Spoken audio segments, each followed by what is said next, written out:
ગુજરાતના જે ગોપાલ ઇટાલિયા, ચૈત્ર વસાવા, રાજુભાઈ કરપડા, જગનેશભાઈ મેવાણી સાથે ગેનીબેન ઠાકોર આ બધા એમએલએ નો પગાર શું મહિને કેટલા રૂપિયા મહિને છાપે છે આ બધા એમએલએ? તમને બધા લોકોના વિડીયોની અંદર જાણકારી બતાવવા જઈ રહ્યો છું. તમે પણ જાણવા માંગતા હોય તો વિડીયો એન્ડ સુધી જોતા રહેજો, કારણ કે તમારો ભાઈ સૌપ્રથમ આવો વિડીયો લેવો છે જે કોઈ પણ યુટ્યુબ ની અંદર લાવ્યો નથી કે પ્રોપર કેટલા પૈસા મહિને કમાય છે, તે એમએલએ છે તેને કેટલા પૈસા આપી રહ્યા છે. જે આ મિત્રો વાત કીધો તમને બધા લોકોને બતાવો એની પહેલા ખાસ કરીને બધા લોકોને નમ્ર વિનંતી કે સબસ્ક્રાઇબ કરી નાખજો, વિડીયોને શેર કરી નાખજો, ફોલો કરી નાખજો, જેથી તમારા સમક્ષ આવીને એવી જાણકારીઓ પહોંચાડવાની જિમ્મેદારી મારી. હાલ મિત્રો વાત કીધો ગુજરાતની અંદર ધારાસભ્યનો પગાર જે છે ને ઘણો બધો છે, લાખોમાં છે.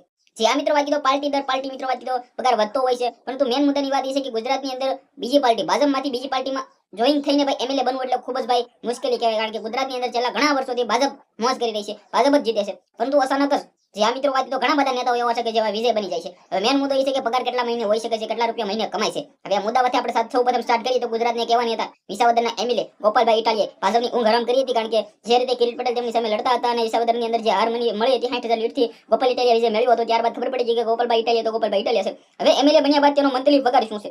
જે આ મિત્રો વાત કીધો મહિને પગાર તેનો ગોપાલભાઈ ઇટાલિયાનો 1,30,000 પ્લસ. જે આ મિત્રો વાત કીધો 1,30,000 પ્લસ ગોપાલ ઇટાલિયાનો મહિને પગાર હોય છે કે નહીં? હશે જ.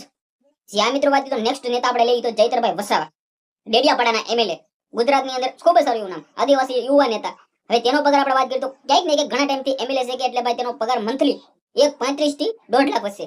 જે આ મિત્રો વાત કરીએ પ્રોપર ભાઈ આમની અંદર થોડી ઘણી 1-2 હજાર રૂપિયાનો હોઈ શકે, પરંતુ જે હું કહી રહ્યો છું ને બિલકુલ સાચી છે.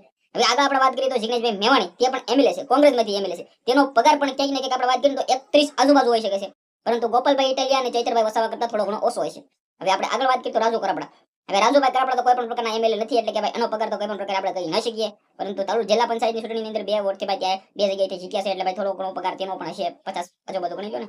સાથે આપણે વાત કરીએ આગળ તો ગેનીબેન ઠાકોર એમએલએ છે, તેનો મંથલી પગાર પણ 31 આજુબાજુ હશે, કારણ કે કોંગ્રેસના નેતા છે, કોંગ્રેસ થોડા ઘણા ઓછા પૈસા આપતા હોય છે, બાકી ભાજપના આપ પાર્ટીના વધારે હોય છે. તો આ હતા તમારે કોના કોના જાણવા છે બીજા એમએલએ ને તમારી શું રહે છે કમેન્ટની અંદર અવશ્ય જણાવજો. શેર કરો, ફોલો કરો, આપણે નવા વિડીયો મળે.